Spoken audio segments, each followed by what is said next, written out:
आप सभी को मेरा मैत्रीपूर्ण प्रणाम। नमो बुद्धाय।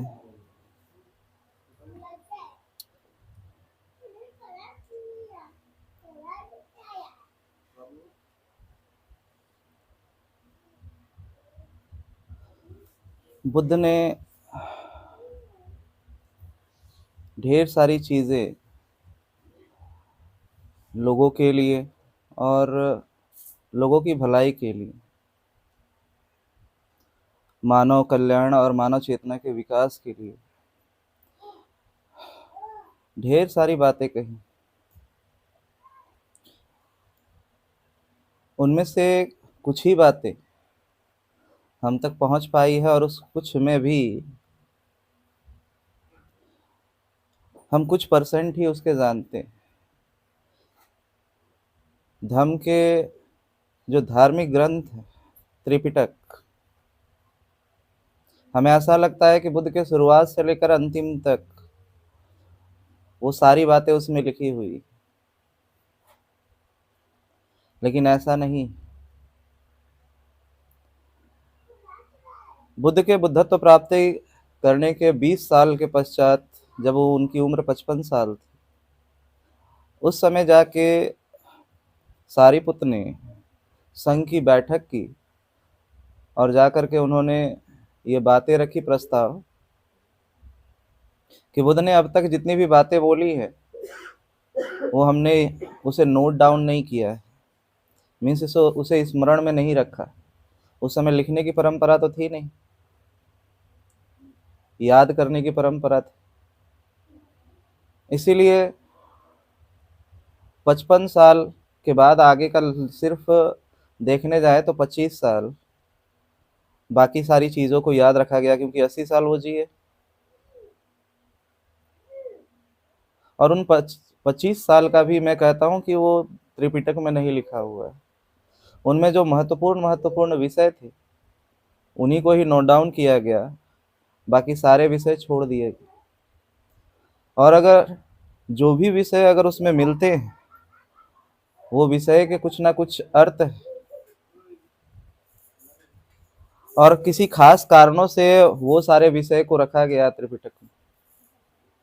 जैसे कि आप एक कहानी बार बार सुनते होंगे, अंगुलीमाल और बुद्ध की, सुना होगा आप लोगों ने। अंगुलीमाल और बुद्ध के बीच जो संवाद हुआ था, जब वो एक गांव में चारिका करने गए प्रसन्नजीत के राज्य में, तो लोगों ने अपने सारे दरवाजे बंद कर रखे थे। चारों तरफ ये हल्ला था कि बुद्ध, ये अंगुलीमाल अभी गांव की तरफ नजर आया है। तो सारे लोग अपनी दरवाजे बंद करके बैठे हुए थे। बुद्ध जब भिक्षाटन करने के लिए गए तो एक दरवाजे पे जब खड़ा हुए तो उस व्यक्ति ने दरवाजा खोला और बुद्ध को खींच करके अंदर ले लिया। और बुद्ध ने पूछा कि ऐसा क्यों किए, तो उसने बताया कि अभी इधर सुनने में आया है कि अंगुलीमाल इधर में दिखा है, इसीलिए आपको भी सुरक्षित रहना हो। तो उन्होंने कहा कि अगर मैं चारिका ना करूं तो लोगों का विश्वास खत्म होगा, इसीलिए मैं अपना चारिका करना बंद नहीं करूंगा अंगुलीमाल की वजह से। वो घर से निकले और जैसे ही कुछ कदम चले ही थे कि उधर से दौड़ता हुआ अंगुलीमाल आने लगा। बुद्ध फिर भी रुके नहीं, वो चलते गए। वो दूर से ही कह रहा है कि है भिक्षु रुक जा वहीं पे, नहीं तो तू मारा जाएगा। लेकिन बुद्ध रुके नहीं, वो चलते गए आगे। वो चिल्लाता रहा कि ठहर जा ठहर जा। बुद्ध ने कहा मैं तो ठहरा ही हुआ हूं, तुम कब ठहरोगे। ये बातें उसे झकझोर देने वाली थी, क्योंकि कभी भी कोई भी अचानक से ऐसी बातें बोले हमारे सामने भी, दौड़, वो चल भी रहा है और वो कह रहा है कि मैं ठहरा हुआ हूँ, तुम क्यों भाग रहे हो, तुम कब ठहरोगे। वो वहां पे रुक गया और सामने आकर के उसे ऐसा लगा कि ये व्यक्ति मुझे जानता है, क्योंकि बुद्ध ने इधर से रिप्लाई में कहा था कि अंगुलीमाल मैं तो कब का ठहर चुका हूँ, तुम कब ठहरोगे। तो उसे इतना तो एहसास हो गया था कि यह व्यक्ति को मेरे बारे में पता है, फिर भी डर नहीं रहा है। एक्चुअल में ये चीजें प्रकृति में घटित होती है। ऐसा कोई भी जादुई चीजें नहीं है ये। जब आपके अंदर से भय खत्म होगा तो बाहर वाला भी आपका कुछ नहीं बिगाड़ सकता है, क्योंकि सामने वाले को जो मर्डर करने वाला है, जो हत्यारा है, वो मारता भी उसे ही अच्छे से है जिसको ज्यादा मरने का डर होता है। जिस व्यक्ति को मरने का डर ना हो उसे कोई मारता भी नहीं है जल्दी। अब यहाँ पे बुद्ध ने कहा कि तुम कब ठहर रहे हो, कब ठहरोगे तुम? तो उसने कहा कि तुम्हारे कहने का मतलब क्या था, मुझे समझाओ। बोले ये बहुत तुम्हारा अंदर में जो ये क्रोध है, आक्रोश है, मैं समझ सकता हूँ कि तुम्हारे साथ बहुत कुछ गलत हो रखा है, लेकिन ये करके तुम्हें मिलेगा क्या? अंगुलीमाल के साथ बहुत ही जाति हो रखी थी पहले, और इस समाज में वो जो देख रहा था कि समाज में बहुत सारे रुग्ण चीजें, गलत चीजें, जैसे हमें आज लगता है क्या कि आज गलत स्थिति है और परिस्थितियां हैं और उस समय अच्छी रही होगी, ऐसा नहीं। उस समय भी हत्याएं होती थी, उस समय भी बलात्कार होता था, उस समय भी चोरियां होती थी, उस समय भी लोग एक दूसरे को धोखा देते थे, लूटते थे, और इन्हीं चीजों से परेशान होकर के अंगुलीमाल बना था। परेशान होकर के, जैसे वर्तमान के समय में नक्सली जो बन जाते हैं अपने हक अधिकार के लिए, और इसीलिए वो ये कार्य कर रहा था। वहां पे एक सबसे महत्वपूर्ण जो संवाद है अंगुलीमाल और बुद्ध के बीच में, कि बुद्ध अंगुलीमाल से ये पूछते हैं कि तुम ये जो कर रहे हो इससे क्या मिलने वाला है? उसने कहा इंसान जो है वो ऐसा जीव है जो विश्वास करने लायक नहीं और सबसे गिरा हुआ है, इसीलिए मैं पूरे धरती से ही मानवों को खत्म कर देना चाहता। मीन्स वो इंसानों को ही पसंद नहीं करता था। तो बुद्ध ने कहा कि ठीक है, तुम्हारे आक्रोश, तुम्हारे साथ घटना जो हुई है उसके लिए तुम्हें ये चीजें सही लग रही हैं, लेकिन इससे क्या हो जाने वाला है? एक काम कर सकते हो? तो उसने बोला बोलिए। ये पेड़ की डाली को काट के दो। तो उसने तुरंत एक पेड़ की डाली काटी और दे दिया। तो बुद्ध ने कहा कि इस डाली को दोबारा जोड़ दो। उसने कहा ये कैसे हो सकता है? बुद्ध ने कहा कि अगर नहीं हो सकता है तो जो तुमने काटने का काम किया एक तो बच्चा भी कर सकता है। इसके लिए अंगुलीमाल बनने की क्या जरूरत है? काटने का काम तो एक बच्चा भी कर सकता है। तुमने कौन सा महान काम किया इसमें? महान तो तब होगा ना जब तुम उसको जोड़ दोगे। जोड़ने की कला ज्यादा महत्वपूर्ण होती है, समझ रहे हैं ना? जोड़ने की कला सबसे ज्यादा महत्वपूर्ण होती है। और उस समय से लेकर के आधुनिक भारत मीन्स 2000 साल पार होने के बाद लोगों ने जोड़ने की कला आई। विज्ञान ने विकसित किया जो कलम सिस्टम है ना, आज एक पौधा दूसरे पौधे में जोड़ा जा सकता है। आज कलम सिस्टम विकसित हो गया है। मीन्स काटने की परंपरा लाखों साल पुरानी है, तोड़ने की परंपरा लाखों साल पुरानी है। और मैं कहूँ तो ये जब से हम जीवित होते हैं, जब से होश संभालते हैं, तब से हमारे अंदर में ये चीजें विकसित है, ऐसे ही विराजमान मौजूद है हमेशा से ही। तोड़ने की चीजें हमेशा से ही विराजमान है हमारे अंदर में, लेकिन जोड़ने की चीजें हमें पैदा करनी पड़ती है। तो बुद्ध ने कहा कि तुम इसे जोड़ नहीं सकते हो तो तुम्हें तोड़ने का भी अधिकार नहीं। अब ये सारी चीजें मैं क्यों बोल रहा हूँ? इसलिए नहीं कि मैं यहाँ पे कहानी सुनाने आया हूँ आप लोगों को बुद्ध की। ये कहानियां आप लोगों ने भी पहले सुन रखी है। ये कहानी से कोई भी अछूता नहीं, हर कोई इन कहानियों को सुन चुका है। ये कहानियां अगर लिखी गई हैं तो किसी कारणवश लिखी गई होंगी। मैंने कहा क्या कि 25 साल में इतना ही मोटा किताब नहीं हो सकता। अभी मैंने 5-6 महीने में जितनी भी बातें और मैंने देशनाएं दी, उतना में ही इतने किताब छप सकते हैं जितना मैंने 4-5 महीनों में देशनाएं दी। तो बुद्ध 25 साल भी, अगर हम 25 साल का भी रिकॉर्ड ले तो थोड़ा सा ही तो थोड़ी होगा। उसमें से सारी चीजें महत्वपूर्ण चीजें ही उसमें विद्यमान होंगी, और वही चीजें जो मानव कल्याण और मानव चेतना के विकास के लिए सहायतापूर्ण और सहयोगी, और इसीलिए उस धम्म को, ऐसा मार्ग जिस मार्ग को बुद्ध ने बताया, और बुद्ध ने कहा ये बताते हुए भी कि ऐसा धम्म ही सनातन है, इस धम्मो सनातनो। इस धम्मो सनातनो का अर्थ शायद ही अभी वर्तमान में लोगों को पता है। इस धम्मो सनातनो, हम बार बार ये बातें कहते हैं कि बुद्ध ने कहा है इस धम्मो सनातनो, मीन सनातन जो है ये शब्द बुद्ध का दिया हुआ है। और दूसरी तरफ हम ये बातें भी कहते हैं कि नहीं, बुद्ध की जो तरीके थे कार्य करने के, वो 2500 साल पहले के लिए सही था और आज के लिए सही नहीं, ये कहते हैं ना। एक तरफ ये हमारा कहना कि बुद्ध का जो तरीका था कार्य करने का 2500 साल पहले, उस समय के लिए सही था, आज के लिए सही नहीं है। फिर ये सनातन क्या होता है? और ये सनातन क्या होता है, इसे अगर हम समझेंगे तो पहले आता है एस धम्मो सनातनो। धम्म, पहले तो आपको ये जानना होगा कि धम्म है क्या। धम्म मीन्स कहे तो अनुशासन, धम्म मीन्स कहे तो प्रकृति का नियम। धम्म मीन्स अनुशासन, धम्म मीन्स प्रकृति का नियम। अब आप हमें बताएं, आप सब यहाँ पे जितने भी लोग मौजूद हैं, कि अनुशासन जो बुद्ध बार बार कह रहे हैं, धम्म का मतलब ही अनुशासन होता है। तो क्या हम अनुशासन है हमारे अंदर अनुशासन? हम अनुशासन का पालन करते हैं? नहीं, हमारी कमजोरियां बस यही है कि हमारे अंदर डिसिप्लिन और अनुशासन नहीं, अनुशासन और संकल्प हमारे अंदर नहीं। और इसका परिचय हर बार देखने को मिलता है, चाहे आप कहीं पे भी हो।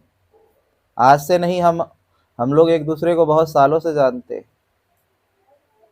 जब भी कोई टाइमिंग रखी जाती, वो टाइमिंग पे कभी भी कोई चीजें शुरुआत नहीं होती। आज की भी टाइमिंग 10 बजे की थी, लेकिन 1 बजे ये चीजें शुरू होने जा रही है, मीन्स 3 घंटे के बाद। बस यही मेरा कहना है कि अनुशासन, अनुशासन और अनुशासन। बुद्ध का जो पहला ही सिद्धांत, उस पहले सिद्धांत को अगर हम जाने, अगर आप यहाँ पे मौजूद हैं और सच में आप सुन रहे हैं, तो आपको ये सारी पॉइंट आखिर तक याद होनी चाहिए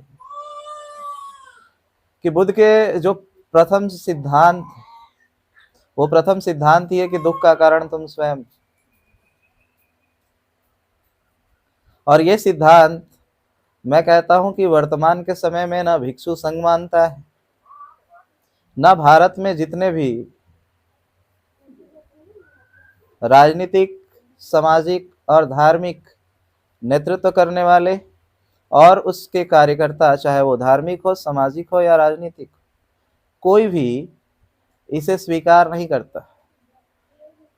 और जब बुद्ध का दिया हुआ पहला सिद्धांत ही कोई स्वीकार नहीं करता, तो फिर हम बुद्ध को मानते हैं या बुद्ध के अनुयायी हैं, ये अपने आप को कहते कैसे कि हम बुद्ध को मानते हैं? मीन्स नमो बुद्धाय बोल देना, बुद्ध की मूर्तियों के सामने फल और फूल चढ़ा देना, उनके सामने दिए जला देना, क्या इससे हम बुद्ध के मार्ग को मानते हैं, ऐसा माना जा सकता है?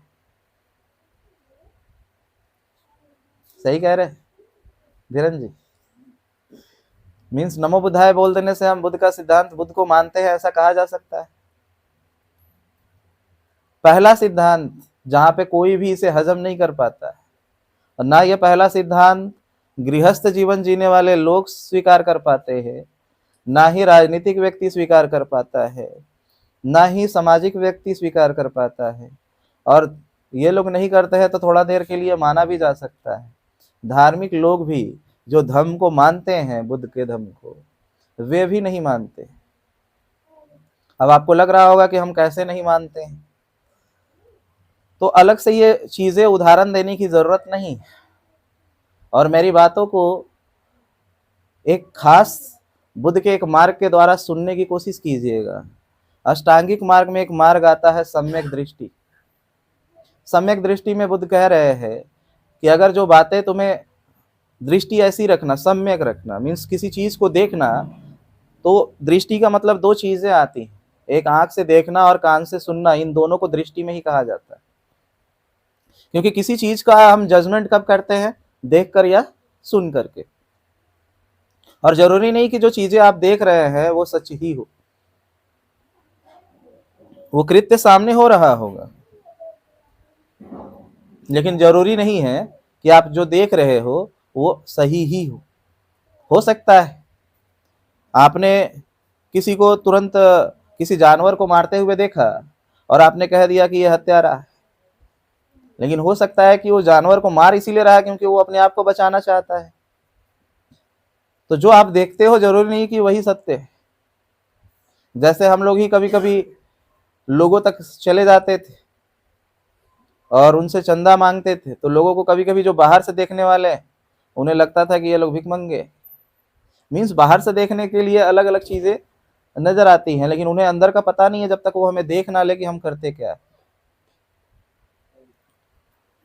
और बुद्ध ने कहा कि जो भी बातें आप सुन रहे हो उसे सुनते समय, अधिकतर लोग क्या करते हैं, बुद्ध कह रहे हैं कि सुनते नहीं है। आर्ट ऑफ लिसनिंग, सुनने की कला हमारे लोगों में नहीं, देखने की कला नहीं है हमारे लोगों में।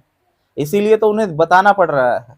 किसी चीज को अगर दवा दे रहे हैं, अगर वो बता रहे हैं कि सम्यक दृष्टि रखना, इसका मतलब कोई सम्यक दृष्टि नहीं रखता होगा। रखता तो बुद्ध को बोलने की जरूरत नहीं पड़ती। लोग क्या करते हैं, जब भी कोई बातें बताई जाती हैं वो पीछे में उसे एक चलनी लेकर के बैठे रहते हैं, और पता नहीं कितने अलग अलग चलनियां लेकर के बैठे रहते हैं छांटने के लिए।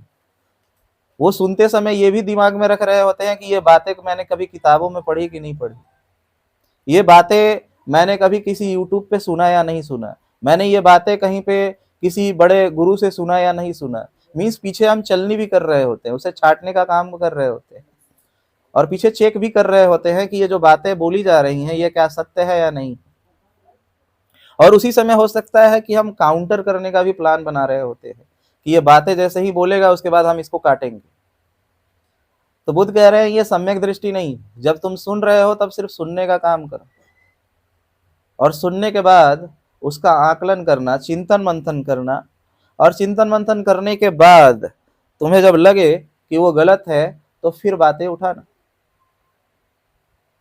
तो मैं यहाँ पे जो भी बातें बता रहा हूं, चाहेंगे कि चंगली लेकर के ना बैठे आप और उसे सीधे अपने अंदर प्रवेश करने दे, ताकि आपके पास भी समय हो अच्छे से सुनने और समझने की। और जब आप ये से सुन लें तो आज दिन भर अपना समय लगा ले उसे चिंतन मंथन करने में, और उसके बाद अगर मेरी बातों को काटने की बातें सामने आए चिंतन मंथन करने के बाद, उसके बाद आप दोबारा हम यहाँ पे बैठ सकते हैं। 21 तारीख को मेरा ट्रेन है यहाँ से। दूसरी चीजें वो बोल रहे हैं मिथ्या दृष्टि नहीं रखना। मिथ्या दृष्टि, सम्यक दृष्टि रखना और मिथ्या दृष्टि नहीं रखना। मिथ्या दृष्टि का मतलब होता है कि कभी क्या हो सकता है कि आपको कोई बातें बोली जा रही हैं और आपको बुरी लग गई। तो बुद्ध का कहना है कि अगर तुम्हें कोई बातें बुरी लग रही है तो उसे देखना कि वो बातें तुम्हें बुरी लग रही है या वो बातें ही बुरी है। मीन्स वो सिद्धांत ही गलत है या वो सिद्धांत तुम्हें गलत लग रहा है। कभी कभी होता क्या है कि हमने कभी कभी चोरी करने वाले को जब मैं भ्रष्टाचार के ऊपर कहीं कहीं बोलता हूं तो नेता लोगों को गुस्सा आ जाता है। एक जगह मैं गोपालगंज में कार्यक्रम ले रहा था और काले जादू के ऊपर मैं बोल रहा था, जादू टोना ये सब ढोंग के ऊपर, अंधविश्वासों के ऊपर। तो बगल में उसी में गांव का एक व्यक्ति जो तांत्रिक था वो बैठा हुआ था, वो चिल्लाना शुरू कर दिया, गुस्साना शुरू कर दिया और मुझे गालियां देने लग गया। अब मेरी बातें गलत थी या वो बातें उसे बुरी लगी? उसने ये चेक नहीं किया, उसने मिथ्या दृष्टि पे काम नहीं किया, उसने देखा नहीं कि जो बातें ये कह रहा है वो गलत मुझे लग रहा है या वो बातें ही पूरी तरीके से गलत है।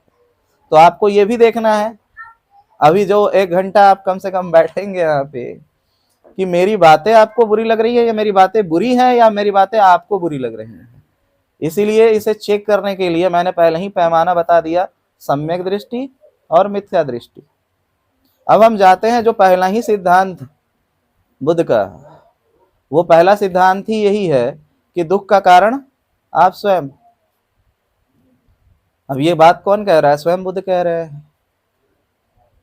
और हम गृहस्थ जीवन में देखने जाएं तो पति पत्नी को कहता है कि दुख का कारण है, पत्नी कहती है कि पति मेरा दुख का कारण है, कोई कहता है मेरा बेटा दुख का कारण है, कोई कहता है मेरी बेटी, कोई मेरा दामाद, पतोह, दोस्त, रिश्तेदार, साथी, संगी, मोहल्ले वाला मेरे दुख का कारण है। लेकिन बुद्ध कहते हैं कि दुख का कारण तुम स्वयं हो। तो ऐसे लोगों को भी बर्दाश्त नहीं होता है और वो बुद्ध के सिद्धांतों को नकार देते हैं। दूसरे वे लोग, राजनीतिक लोग, उनका कहना है कि हमारे दुख का कारण, अब सपा को बोलिए तो वो कहेगा बीएसपी मेरा दुख का कारण है, बसपा को कहिएगा तो वो कहेगा सपा मेरे दुख का कारण है, असपा मेरे दुख का कारण है। मीन्स वो एक दूसरे की पार्टियों पे आरोप प्रत्यारोप करते हुए नजर आ जाएंगे। उसी तरीके से सामाजिक संगठनों में अगर हम गए तो सामाजिक संगठनों का कहना है, जैसे वर्तमान में जो लोग भी जिस जिस संगठन में कार्य कर रहे हैं, उन सारे सिद्धांतों का, चूंकि मैं राष्ट्रीय स्तर पर रहा और वर्तमान में भी अलग अलग राज्यों में घूम रहा हूं और लोगों के बीच में जा रहा हूं, तो ओबीसी, एससी, एसटी, खास करके ये समाज में जो सारे संगठन, इनका कहना है हमारे दुख का कारण ब्राह्मण, क्षत्रिय और वैश्य। इनकी पूरी पॉलिसी जो सिद्धांत है ये इस पे काम कर रहा है कि हमारे दुख का कारण ब्राह्मण, क्षत्रिय और वैश्य। और अगर बुद्ध के सिद्धांत के अनुसार हम चेक करने जाएं तो बुद्ध कह रहे हैं दुख का कारण तुम स्वयं। यहाँ पे लोगों का आरोप है कि हमें किसी ने जातियों में बांटा। बुद्ध कह रहे हैं कि तुम बटे क्यों, कमजोरी तुम्हारे में थी। लोगों का कहना है कि हमारे लोगों को पढ़ने का अधिकार नहीं दिया, तो बुद्ध का कहना है कि ये छोड़वाया किसने और छोड़े क्यों तुमने? अगर ताकतवर थे, क्योंकि हम आगे जो सिद्धांत है उसमें हमें सब चीजें समझ में आती चली जाएंगी, क्योंकि कैसे हम उन चीजों से हम वंचित होते चले जाते हैं, अधिकारों से। वो बुद्ध के 3-4 जो सिद्धांत है, इसे सुनते सुनते आपको समझ में आ जाएगा। आप अपनी कमियों को नहीं देख रहे हो कि कोई आकर के अगर आपको बांट रहा है और फिर भी आप बढ़ जा रहे हो, तो कमियां आपके अंदर में है। ये सारी चीजें हैं। दुख का कारण तुम स्वयं हो, अगर हम ये नहीं मानते हैं, अगर दुख का कारण आप स्वयं है ये अगर नहीं मानेंगे तो उसके निवारण पे काम नहीं करेंगे। क्योंकि जब तक हम आरोप प्रत्यारोप दूसरों पे करते रहेंगे तब तक समाधान होने वाला नहीं। अगर कोई व्यक्ति के साथ में अगर 2 लड़कों के बीच में अगर हम उसको फाइट करवाएं, पहलवानी कराएं, और उसमें से एक लड़का हार गया, दूसरा जीत गया, और जो हार गया है, हम लोगों ने सबने निर्णय लिया कि 3 महीने के बाद दोबारा इन लोगों के बीच में फिर से पहलवानी का अखाड़ा कार्यक्रम फिर से आयोजित किया जाएगा 3 महीने के बाद। अब जो हार गया है वो 3 महीना क्या कर रहा है? वो जाकर के फेसबुक पे, इंस्टाग्राम पे, ट्विटर पे, यूट्यूब पे जाकर के जो जीत गया है उसका विरोध करने पे कार्य कर रहा है। और हो सके तो क्या करेगा कि उसकी कमियां खामियां निकाल करके गिनाने का काम करेगा और मंच लगा लगा करके माइक में भाषण देगा।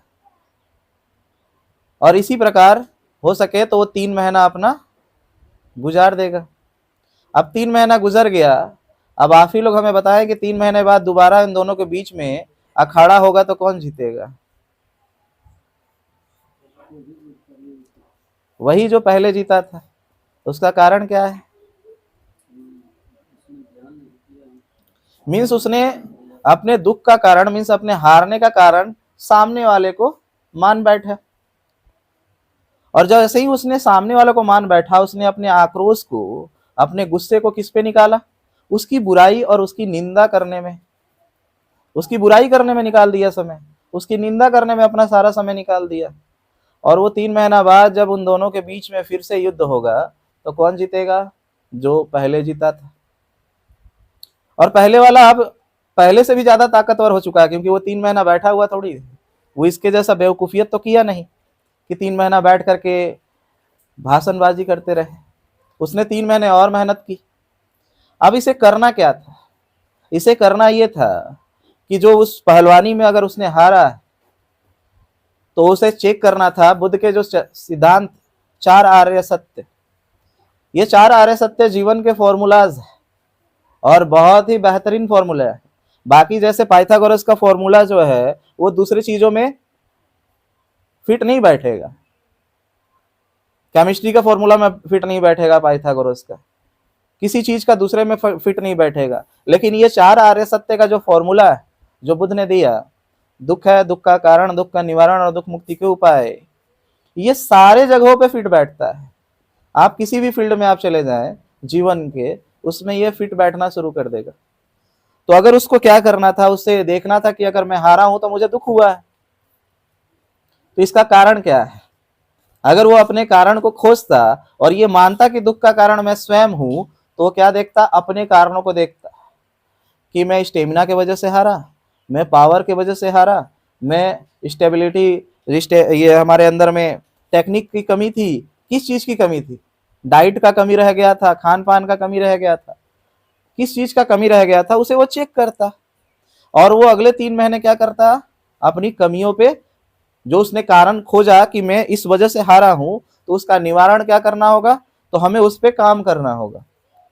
अगर उसने देख लिया कि मैं पावर में हारा हूं, तो पावर ही निवारण बनेगा। अब निवारण क्या होगा, पावर एकत्र करने का काम ही निवारण है, दुख का निवारण होगा उससे। और दुख मुक्ति के उपाय क्या होंगे कि जो जो ताकतवर बनाने वाले वस्तुएं होंगी वो मंगा करके अच्छे से खाएगा पिएगा, ताकि अगली बार जब युद्ध में 3 महीने बाद उतरे तो वो जीत सके, और जीतने की संभावनाएं बढ़ जाएंगी, बढ़ेंगी ना। ये उपाय कैसा लगा आप सभी को? ये मेरा तो है नहीं, ये बुद्ध द्वारा दिया हुआ है, यही है। आपने कारणों को देख करके फिर उसके निवारण पे काम करना और उसके उपायों पे काम करना। लेकिन हम वर्तमान में क्या कर रहे हैं, हम वर्तमान में सिर्फ और सिर्फ दूसरे समाज के ऊपर दोषारोपण। मैं ऐसा नहीं कह रहा हूं कि वो सही है या गलत, वो सही गलत वो आप अच्छे से जानते हो कि कौन सही है और कौन गलत, वो मुझे बताने की जरूरत नहीं। मैं बस ये कह रहा हूं कि वो गलत भी है, तो क्या आप उसकी बुराइयां करके जीत जाओगे? देखिए, मैं यहाँ पे सोए हुए लोगों से बात करने नहीं आया हूं, आप लोगों से भी रिप्लाई चाहिए मुझे, आप लोगों से भी मुझे रिप्लाई चाहिए, क्योंकि ये जो सिद्धांत है ये मेरे नहीं है, ये जिस बुद्ध को आप मानते हैं उसी के सिद्धांत बता रहा हूं, उन्हीं के सिद्धांत बता रहा हूं। और ये जो नई चीजें नहीं हो रही हैं, ये जब आप त्रिपिटक को पढ़ेंगे तो उस समय भी पता चलेगा कि बुद्ध देशना दे रहे हैं और पीछे लोग झपकियां मार रहे हैं। ये शुरुआत से ही आते रहा है, ये शुरुआत से आदतें रही हैं, और यही आदतें आपको गुलाम बनाने का काम की, यही आदतें आपको गुलाम बनाने का काम की। क्योंकि अगला ही जो सिद्धांत है, अगला ही, ये तो पहला ही मैंने बता दिया कि दुख का कारण तुम स्वयं हो, और ये 4 आर्य सत्य, इस फॉर्मूला को लगा करके आप दुखों से मुक्त हो सकते हो। और दूसरा ही सिद्धांत आता है, और जो कि बहुत महत्वपूर्ण है, कि जो व्यक्ति, समाज, देश अनुशासित और संकल्पित होगा वही विजेता होगा। दिमाग में बैठाइएगा, जो व्यक्ति, समाज और देश अनुशासित और संकल्पित होगा वही ताकतवर होगा और वही राज करेगा। अब आपको देखना है, अब आपको देखना है कि आप अनुशासित और संकल्पित हो या नहीं। अनुशासन और संकल्प का बहुत बड़ा योगदान होता है किसी भी व्यक्ति के जीवन में सफल होने का। जैसे अगर कोई व्यक्ति चोर बनना चाहता है और दूसरा आईएएस ऑफिसर बनना चाहता है, अब आईएएस बनने के लिए लोगों को पता है कि कम से कम 16 घंटा पढ़ाई करनी पड़ती है। अगर आईएएस बननी है तो कम से कम 16 घंटा तो पढ़ना ही है। अब उसने दिनचर्या बना लिया है कि कल से मैं सुबह 4 बजे से उठूंगा और 16 घंटे का दिनचर्या उसने बना लिया है। और उसने संकल्प ले लिया कि जब तक मैं आईएएस नहीं बन जाता ये दिनचर्या खत्म नहीं होगा 16 घंटा वाला। और अगले दिन ही सुबह 4 बजे अलार्म बजता है और कहता है आधा घंटा सो लेते हैं। फिर आधा घंटा बाद का अलार्म लगाता है, फिर सोचता है आधा घंटा और सो लेते हैं, और अगला आधा घंटा के बाद उसे अलार्म सुनाई भी नहीं देता और सो के उठता है 9-10 बजे, और फिर पछताता है अरे आज तो लेट हो गया, कल से पक्का शुरू करेंगे। और वो 2 घंटे भी पढ़ाई नहीं कर पाता। और एक तरफ जो चोर बनना चाहता है वो 16-16 घंटा हैकिंग का कोर्स कर रहा है, लोगों को बेवकूफ बनाने के लिए जामताड़ा में। तो 16-16 घंटे का हैकिंग कोर्स कर रहा है, लोगों को कैसे अच्छे से बातें करके उससे ओटीपी मंगवाया जा सकता है इसके प्रैक्टिस कर रहा है। कौन सफल होगा? हाँ, चोर सफल होगा, आईएएस सफल नहीं होगा। क्यों? क्योंकि यहाँ पे फिर तीसरा सिद्धांत आता है। तीसरा सिद्धांत ही यही है कि भले जो प्रकृति है वो ये नहीं देखती कि सामने वाला का उद्देश्य सही है या गलत, वो ये देखती है कि कोई व्यक्ति अनुशासित और संकल्पित है या नहीं। हमें लगता है अरे ये प्रकृति तो बड़ा अन्याय कर रही है, लेकिन प्रकृति को इससे लेना देना नहीं है। उसे लेना देना किससे है? अनुशासन और संकल्प से। उसे उद्देश्य से लेना देना ही नहीं। इसीलिए आज हम ये बोलते हुए नजर आते हैं, जैसे लोगों को लगता है कि मोदी जैसा भ्रष्ट व्यक्ति प्रधानमंत्री कैसे बन गया, बोलते हैं ना। तो भ्रष्ट होने से क्या है? उसका अगर उद्देश्य भी गलत है लेकिन अनुशासित और संकल्पित है तो ही उस जगह पे पहुंचा हुआ है। अगर आपके नजर में वो गलत थी तो क्यों आप क्यों नहीं पहुंच गया उस जगह पे? क्योंकि गलत हो या सही हो, मेहनत दोनों को करना पड़ता है। एक जगह हम नेता के पास बैठे हुए थे, यही कोयला का विभाग का, तो एक उसमें चोरी कर करके नेता बना हुआ, पैसे वाला बना हुआ, और एक ईमानदारी से। तो ईमानदार वाला उसको चोरी वाला को बोल रहा है क्या, अरे आप तो चोरी कर करके अमीर बन गए। तो उसने बोला क्या चोरी करने में रिस्क नहीं होता है? हाँ, पुलिस को मैनेज करना पड़ता है, नेता को मैनेज करना पड़ता है, गार्ड को मैनेज करना पड़ता है, लड़कों को मैनेज करना पड़ता है, मीडिया को मैनेज करना पड़ता है, ऊपर से रिस्क लेना होता है कि अगर कोई सामने दबंगई दिखाए तो 2 नंबर वाला सामान भी रखना पड़ता है। इतना रिस्क रखते हैं तो कमाएंगे नहीं, पैसा भी फ्री फोकट में थोड़ी आ रहा है। तो ये मेहनत से है। अब चाहे वो मेहनत आपको गलत लगे या सही लगे, है तो रिस्क ना, उसने उतना मेहनत किया है उसके पीछे। लेकिन हम जो ईमानदारी का हम अपने ठेका लेकर के बैठे रहते हैं। तो एक व्यक्ति ने कहा था कि ईमानदार वो नहीं है जिसने कभी चोरी नहीं की, ईमानदार है वो जिसे चोरी करने का अवसर मिला और तब उसने चोरी नहीं किया। जैसे आज हम वर्तमान में कहते हैं ना, हमारे लोग कहते हैं कि हमें नेता बना दीजिए, हमें चुनाव करके संसद में भेज दीजिए, हम जाएंगे तो भ्रष्टाचार खत्म कर देंगे, हम ईमानदार। अरे भाई वो गरीब, ईमानदार नहीं, गरीब है और ना उसको अवसर मिलता है। अब जैसे ही आप चुन करके उसे भेजते हो संसद में, तब उसे अवसर मिल जाता है। उसके नीचे छोटे मोटे लोग अपने आप आ जाते हैं पेटी लेकर के, ये नेताजी बस खाली आपका पीछे हाथ चाहिए, बाकी तो ट्रक ट्रक हम पार करवा देंगे। तो ये देखता है इतना आराम से तो सब कुछ मिल रहा है, मेरा बेटा भी नालायक है, पढ़ने में ठीक नहीं है, अगर कहीं पे ये मेरा बेटा को जॉब भी लगवा दे रहा है, कहीं पे कॉन्ट्रैक्टर बना दे रहा है तो अच्छा है, कहीं गैस एजेंसी मिल जा रही है, कहीं पेट्रोल पंप मिल जा रहा है, तो मेरा बेटा सेटल तो हो जाएगा, बीवी सेटल तो हो जाएगी, घर तो ठीक हो जाएगा। तो जैसा ही अवसर मिलता है हमारे नेता क्या करने लग जाते हैं, बिक जाते हैं। मीन्स अभी तक वो ईमानदारी का ठेका किस लिए लेकर रखे हुए थे? क्योंकि अवसर ही नहीं मिल रहा था, कोई उसे पूछ ही नहीं रहा था। जैसा ही अवसर मिलता है वो गलत काम करना शुरू कर देता है। तो ईमानदार वो नहीं है जिसने कभी चोरी नहीं की, ईमानदार वो है जिसे चोरी करने का अवसर मिला और तब उसने चोरी नहीं किया। तो तीसरा सिद्धांत मैंने क्या बताया कि उद्देश्य सही है या गलत है, डजंट मैटर। ये मैटर ही नहीं करता कि उसका उद्देश्य सही है या गलत है, वो क्या करने के लिए कार्य कर रहा है। वो 24 घंटा अनुशासित और संकल्पित है या नहीं है, ये मैटर करता है। अब सर अच्छे से जानते होंगे, सर आप इंश्योरेंस सेक्टर में हैं, कई लोग इंश्योरेंस में जाते हैं सेक्टर में, एजेंट बनते हैं और कहते हैं भाई इसमें तो पैसा ही नहीं है। कई लोग का जाते हैं और शुरुआत के 1-2 साल काम करके छोड़ देते हैं। कई लड़कों से हमने मिला अलग अलग जगहों पे, लेकिन इनको देखता हूं ये पिछले 20 साल 30-40 साल से लगे हुए हैं इसमें। तो एक अनुशासन और संकल्प ही इनको यहां तक लेकर के आया है। नहीं तो इंश्योरेंस सेक्टर में सब कहां सफल हो जाते हैं, होता है क्या? सब अधिकतर तो शुरुआत में ही खत्म हो जाते हैं, क्योंकि इसमें लगना पड़ता है। आपको अंदर क्वालिटी होनी चाहिए बोलने की, आपके अंदर क्वालिटी, आपके अंदर डिसिप्लिन होना चाहिए। सामने वाला समय दिया 10 बजे और जाएंगे 1 बजे, मिलेगा वो?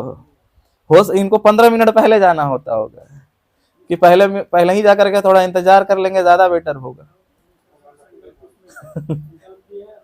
अनुशासन और संकल्प लगातार चले आ रहा है, जिसके वजह से आज आप सफल। ये चीजें उद्देश्य मैटर नहीं करता है। तो भले हम जिस विरोधी है, हम कहते हैं कि नहीं ये गैर बराबरी और असमानता का विचार और समाज निर्माण कर रहे हैं, तो ये सफल कैसे है? सफल इसीलिए है क्योंकि वो अनुशासित, क्योंकि वो आप जब सो करके उठते हो 6-7 बजे, वो 3:30 बजे भोर में उनकी मीटिंगें लगती है, उनके कार्यक्रम लगते हैं और वो कंप्लीट हो गया रहता है। वो अनुशासित।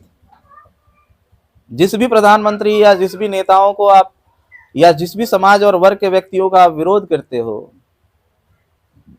वो अनुशासित और संकल्पित होकर के लगातार काम कर रहे।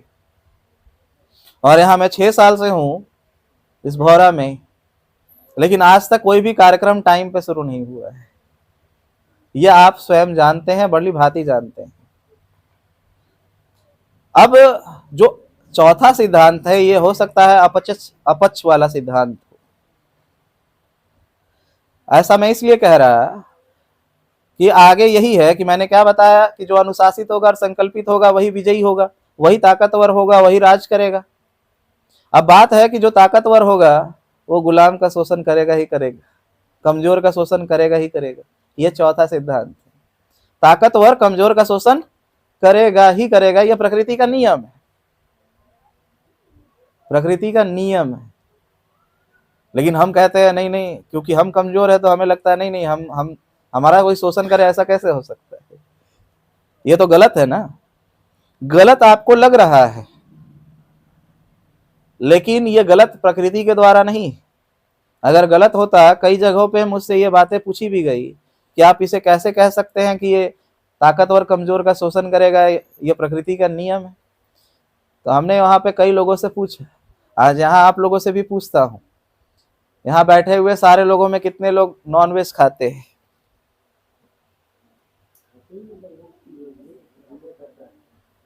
खाते हैं सभी? कल तक कौन कौन खाए हुए थे? कोई नहीं। इससे पहले कोई तो हाथ उठा दीजिए। क्या खाए? चिकन खाया। अब इनसे मेरा सवाल है कि उस चिकन का नाम क्या था? नाम क्या था उसका? चिकन का हिंदी होता है मुर्गा। जैसे हम लोग इंसान बैठे हैं, लेकिन आपका शिव बलि रविदास नाम है, इनका रंजीत नाम है, उनका तुलसी नाम है। अरे पोल्ट्री है, देसी है, नाम क्या है उसका? इंसान यहाँ बैठे हुए हैं, लेकिन सबका नाम है ना, उसका नाम क्या है? हाँ? नहीं, वो तो मेल होगा या फीमेल होगा, लेकिन हम नाम क्या था ये पूछ रहे हैं। नाम नहीं पता। कहने का कारण ये था मेरा ये कि कमजोरों का ना नाम होता है और ना इतिहास होता है। कमजोर का ना नाम होता है और ना इतिहास होता है। तो जिस मुर्गी को खाया है उसका कभी इतिहास के पन्ने में नाम होगा क्या कि उसका आपने शोषण किया था? या उसका इतिहास होगा, ना नाम होगा उसका।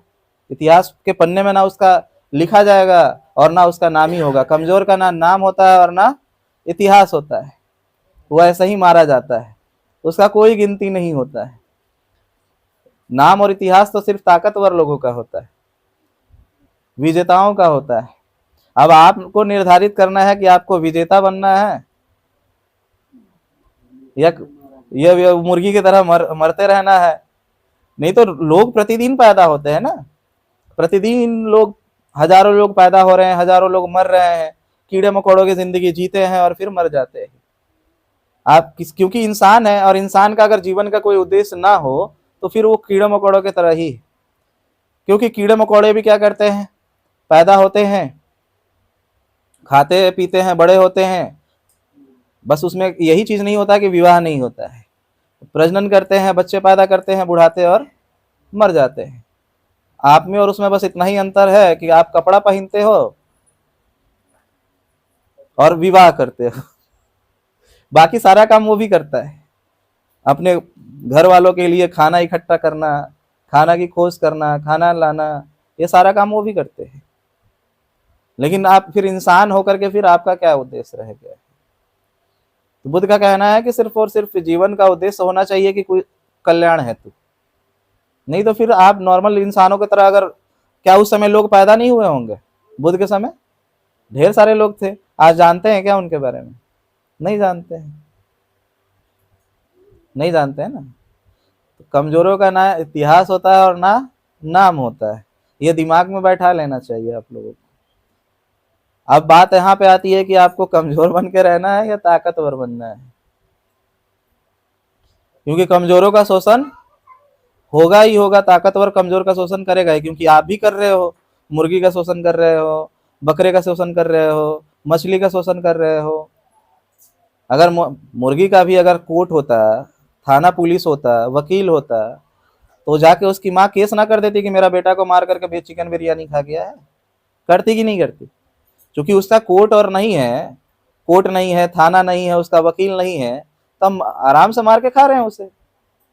उसी तरीके से जो ताकतवर है वो देखता है, अरे इसकी बहन बेटियां मुर्गी की तरह है, जब मन करता है अपनी वासना को पूर्ति करने के लिए उठाते हैं, बलात्कार करते हैं, मार के फेंक देते हैं। जिस तरीके से हमें भूख लगता है, जाते हैं एक मुर्गी को उठाते हैं, उसको काट देते हैं और खा लेते हैं, मस्त शांति से रहते हैं। कौन क्या कर लेता है उनका? कुछ नहीं कर पाता। उसी तरीके से जो ताकतवर है वो कमजोर घर की लड़कियों को उठाते हैं, उसका बलात्कार करते हैं, मार के फेंक देते हैं, जानते हैं उनका कुछ होने वाला नहीं है। तो आपके साथ सेम हालत वही हो रहा है ना, यही हो रहा है ना सर, धीरेन्द्र सर। आप प्रतिदिन देखेंगे, प्रतिदिन 100 से ज्यादा लड़कियों का बलात्कार होता है। किनका होता है ये बताने की मुझे जरूरत नहीं, ताकतवर वो लोगों का तो होता नहीं है, होता होगा तो एक दुक्का लोगों का होता होगा, और जब वो एक दुक्का लोगों का होता है तो फिर वो भारत की बेटी कहलाती है। दिल्ली कांड, अधिकतर जिनका होता है उनको इसी तरीके से, जैसे हम किसी को मुर्गा खाने का मन किया तो जाया मुर्गा कटवा के ले आया, किसी को मछली खाने का मन किया मछली कटवा के ले आया, बकरा खाने का मन किया बकरा कटवा के ले आया। उसी तरीके से उसको लगता है कि ये व्यक्ति, ये चीजें मुझे चाहिए, उसकी बहन चाहिए, उसकी बेटी चाहिए, उसकी बीवी चाहिए, तो जाता है उठा के ले आता है, शोषण करता है, मार के फेंक देता है। जिस तरीके से हमने देखा कि कई जगहों पे जब कुत्ता काट लेता है लड़कों को, किसी भी व्यक्ति को काट लेता है, तो अधिकतर बार क्या होता है कि लड़के का झुंड आकर के कुत्ते को मार देते हैं। क्यों? क्योंकि कुत्ता कमजोर है। उसी तरीके से ये कमजोर वर्ग में से अगर कोई भौं भौं करने के लिए उठता है तो वे लोग ऐसे ही मार करके फेंक देते हैं।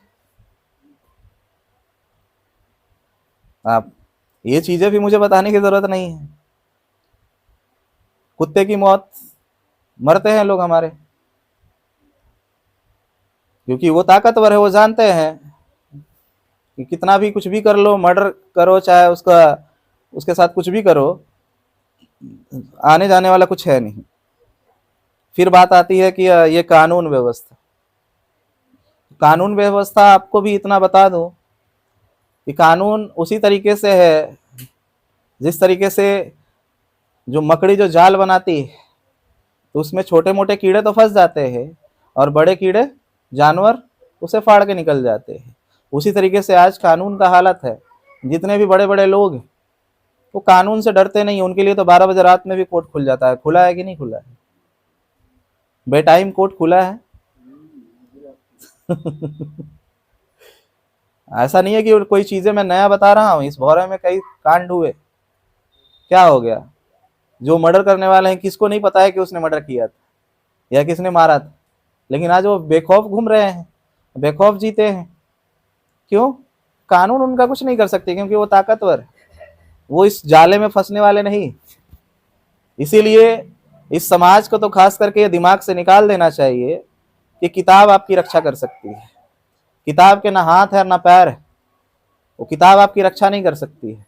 आपको रक्षा स्वयं अपने से करनी होगी। आपको खड़ा, जब तक आप ताकतवर नहीं होंगे तब तक शोषण होता रहेगा। कितने साल हो गए? 50, और इधर 1950 में संविधान लागू हुआ, आज 75 साल हो गए। क्या शोषण बंद हो गया? रेप होना बंद हो गया? मर्डर होना बंद हो गया? मॉब लिंचिंग होना बंद हो गया? नहीं ना हुआ है। संविधान तो है ही, तो फिर ये कैसे हो रही है? हो इसलिए रहा है क्योंकि ये समाज कमजोर है। और कमजोर क्यों है? क्योंकि इस समाज के अंदर में अनुशासन और संकल्प की कमी है। अनुशासित नहीं है। वो बुद्ध के ही पहला सिद्धांत को स्वीकार नहीं कर रहे हैं कि दुख का कारण हम हैं, और हमें अपने आप को ताकतवर बनाने पे कार्य करना चाहिए। हम अपने ऊपर कार्य करने के जगह पे दूसरे को नीचा दिखाने, दूसरों की बुराइयां करने, दूसरों को बुरा भला कहने पे हम जितनी ऊर्जा लगा रहे हैं, उतनी ऊर्जा हमें अपने आप को ताकतवर बनाने पे लगाना चाहिए। लेकिन ये काम हम करते नहीं। हाँ, ताकतवर कमजोर का शोषण कब नहीं करेगा? है कि ताकतवर कब शोषण नहीं करेगा कमजोर का? एक ही कारण से नहीं कर सकता है, जब उसके अंदर में नैतिकता होगी। अगर उस ताकतवर भी है और उसके अंदर नैतिकता है तो वो शोषण नहीं करेगा। क्योंकि ताकतवर तो बुद्ध के पिता भी थे, राजा थे, लेकिन शोषण नहीं करते थे। क्यों? क्योंकि नैतिकता थी। और बुद्ध ने सारे राजाओं को क्या सिखाया? नैतिकता सिखाई, नैतिकता सिखाई। और खास बात यह है कि ये जो नैतिकता व्यक्तिगत नहीं होती, ये सामाजिक नहीं होती है, व्यक्तिगत होती है। अब हमें चीजें और भी थोड़ी गहराई में जानी है, क्योंकि अब हम धर्म की तरफ प्रवेश कर रहे हैं। अभी अभी हम ऊपरी ऊपरी बातों पे चल रहे थे, धर्म की गहराइयों में थोड़ा सा हम जाएंगे तो नैतिकता जो है वो सामाजिक नहीं होती, व्यक्तिगत होती है। कई लड़के बैठे हुए हैं ग्रुप में बाजार में, और वहां से एक लड़की गुजर गई, तो हम कहते हैं देखो यहाँ से लड़की सुरक्षित निकल गई, हम लोग कितने नैतिक, हम लोगों ने उसे छेड़ा भी नहीं। नैतिकता सामाजिक नहीं होती है, नैतिकता व्यक्तिगत होती है। तुम नैतिक हो ये तब पता चलेगा जब आधी रात में कोई लड़की सुनसान रास्ते पे मिली, और जहां से अगर तुम उसके साथ कुछ गलत भी करते हो और वो चिल्लाती भी है तो दूर दूर तक कोई सुनने वाला नहीं, तुम चाहो तो कुछ भी कर सकते हो उसके साथ में, और उस समय तुमने उस लड़की को बाइज्जत जाने दिया, तो कहा जा सकता है कि तुम नैतिक। समाज के सामने तो हर कोई नैतिक बना रहता है। व्यक्तिगत नैतिकता जो होती है, नैतिकता व्यक्तिगत होती है, और उसे व्यक्तिगत तौर पे ही परीक्षण किया जा सकता है। अब बात यहाँ पे आएगी कि ये नैतिकता आती कहाँ से है? नैतिकता आती कहाँ से है? अब डॉक्टर बी आर अम्बेडकर की बातें अगर हम करने जाएं तो वो यहाँ पे बातें कह रहे हैं, माई education for my society. Means वो हेजिटेट होने के लिए वो कह रहे हैं शिक्षित बनो। तो शिक्षित बनने का मतलब इन लोगों ने क्या समझ लिया? My education for my career, my education for my career means मेरा शिक्षा का महत्व उतना ही होगा जितना से मेरा भला हो सकता है, मुझे नौकरी लग जाए। और वो क्या कह रहे हैं? माई education for my society means वो समाज के लिए हो। लेकिन बात यह है कि वो समाज के लिए करेगा क्यों? जब तक उसके अंदर में सामाजिकता पैदा नहीं होगी, नैतिकता पैदा नहीं होगी, वो करेगा क्यों? और भारत का जो एजुकेशन सिस्टम है, इसमें नैतिकता पढ़ाई नहीं जाती है, कहीं भी स्कूलों में नहीं पढ़ाई जाती। स्कूल और कॉलेजों में तो कंपटीशन सिखाया जाता है कि कैसे भी तुमको हराना है सामने वाले को। आपने 3 इडियट तो देखा ही होगा, उसमें वो हराने के लिए क्या क्या उपाय करता है, मैगजीन जाके रात को एग्जाम से पहले डालता है ताकि सबका एग्जामिनेशन को डिस्टर्ब किया जा सके, पढ़ाई को डिस्टर्ब किया जा सके। मीन्स आपको सिखाया जा रहा है कि कैसे आपको फर्स्ट आना है, बस फर्स्ट आना है, कैसे आएंगे नहीं आएंगे उससे उसका कोई लेना देना नहीं। तो स्कूलों में सिखाया नहीं जा रहा है तो सीखेंगे कहाँ? तो अकॉर्डिंग टू चाइल्ड साइकोलॉजिस्ट, मनोवैज्ञानिकों का कहना है बच्चों के, और आप लोग भी आजकल देखते होंगे हॉर्लिक्स वाले और कंप्लेन और बॉर्नविटा वाले टीवी पे प्रचार भी करते हैं कि बच्चों में 70% माइंड का विकास 2 से 5 साल के बीच में हो जाता है। 70% कहने का मतलब है 3/4, मीन्स एक निर्णायक जो विकास है वो कितने उम्र तक हो गया है? 5 सालों तक हो गया है। वो 5 साल डिसाइड कर सकता है कि आगे की जिंदगी आप क्या कर सकते हैं। अगर किसी का 70% से ऊपर हर एक ही फील्ड में अगर 70% उसका ज्यादा विकसित हुआ है, जैसे कि मैथ के पीछे ही, तो वो जान सकता है कि हम आगे की लाइफ इंजीनियरिंग के फील्ड में दे सकते हैं। मीन्स 70% एक निर्णायक है या नहीं? 3/4 निर्णायक है जीवन का। लेकिन इस 2 से 5 साल के बीच में वो बच्चा रहता कहाँ है? माँ बाप के पास, घर में रहता है। तो नैतिकता कहाँ से सीखेगा? माँ बाप से सीखेगा। अब वो घरों में देख रहा है कि जो मेरे मम्मी है, पापा है, वो मुझे थोड़ी सी बदमाशी करने पे हमें टोक देते हैं, चिप्स खाने पे डांट देते हैं, चॉकलेट खाने पे डांट देते हैं, मिट्टी में खेलने पे डांट देते हैं। मीन्स अब उसके दिमाग में धीरे धीरे ये साइकोलॉजी बैठ रहा है, थॉट प्रोसेस अब उसका बैठ रहा है कि मेरे जो माँ बाप है ये बहुत ही अच्छे हैं, क्योंकि ये अच्छे हैं इसीलिए मुझे गलत काम करने से रोकते हैं। यही चीजें उनके दिमाग में बैठती है, क्योंकि हमें अगर गलत काम करने के लिए जो रोक रहा है वो बहुत ही अच्छा व्यक्ति होगा। उसके दिमाग में अपने ही घर परिवार के लिए बहुत ही अच्छी चीजें बैठ जाती हैं। अब वो देखता क्या है? अब देख रहा है कि मेरे पापा खैनी रगड़ रहे हैं। अब वो अपने घर में ही अपने पापा को, चाचा को, दादा को, मामा को देख रहा है, किसी को खैनी रगड़ते देख रहा है, किसी को बीड़ी पीते देख रहा है, किसी को सिगरेट पीते देख रहा है, किसी को गुटखा खाते देख रहा है, किसी को शराब पीते देख रहा है। तो उसके मन में आता है कि ये चीजें जो वो कर रहे हैं गलत तो नहीं कर रहे होंगे, गलत तो नहीं कर सकते ना, क्योंकि ये लोग तो मुझे छोटी छोटी गलतियों के लिए टोकते हैं, ये लोग अच्छे होंगे। और अगर अच्छे लोग जो कार्य कर रहे हैं वो अच्छा ही होगा, और जब ये अच्छा ही होगा तो ये काम को हमें भी करना चाहिए। तो जैसे ही पापा का चुनौती देखता है बेड पे, उसी में से थोड़ा सा निकाल के चुनौती खैनी रगड़ लेता है। पापा के पॉकेट में से ही सिगरेट के डब्बे में से सिगरेट पार कर लेगा, दारू के बोतल में से थोड़ा सा दारू डाल करके ढक्कन से पी लेगा। मीन्स वो बचपन से ही वो सारी चीजें करना शुरू कर देता है, और बचपन से ही उसकी नैतिकता बिगड़नी शुरू हो जाती है। नशे की चीजें,